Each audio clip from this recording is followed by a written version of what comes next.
There's a new team breaking into my Power 10. I'm Autumn Johnson for NCAA Digital, and here's my Week 4 NCAA Power 10 rankings for women's college basketball. Unbeaten Texas A&M joins the Power 10 after a 6-0 start to the season, which knocked Mississippi State out of my Power 10. Last week, the Aggies defeated Little Rock and Abilene Christian and held both under 60 points.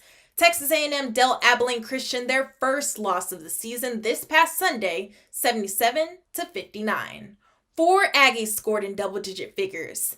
Aaliyah Wilson led the way with 15 points and 5 rebounds. Wilson also had a huge defensive presence against the Wildcats with 4 steals and 3 blocks. Alexis Morris followed behind her, chipping in 14 points. Texas A&M shoots 48% from the floor, and they share the ball well, averaging 14.3 assists per game.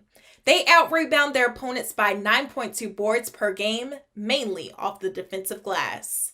Welcome back, UConn. The Huskies took the court after being delayed 4 games due to COVID-19 protocols.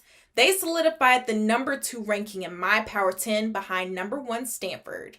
Number 1 recruit Paige Beckers created a lot of noise ahead of the Huskies' first matchup against UMass Lowell, and she maintained that noise, leading her team with 17 points in her rookie debut. This makes Beckers second behind Breanna Stewart for most scored points by a freshman in a season opener. Beckers found multiple ways to attack open holes in the Riverhawks defense to get to the basket, plus scored in transition. She also grabbed 9 rebounds and dished out 5 assists in her team's 72-23 win. The Huskies shared the ball well with 22 assists and converted 15 steals into 28 points off turnovers. UConn also shot 55% from the floor. UConn is scheduled to play Seton Hall, Creighton, Xavier, and Villanova before the end of the year.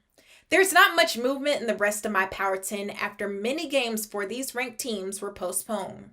South Carolina remains at number 3 after defeating Iowa State 86-65. Unbeaten Louisville remains at number 4. NC State remains at 5 after surviving Boston College 75-69. Baylor stays at number 6 by defeating Big 12 foe West Virginia 65-45. Undefeated Arizona stays at number 7. Oregon's new group remains strong at number 8, dominating their rival Oregon State 79-59. And Kentucky cruises its way through the week, advancing to a 6-0 record and stays at number 9 in my rankings. That's it for now. To catch my weekly Power 10 rankings, make sure you follow along on NCAA.com and NCAA Women's Basketball Social for more.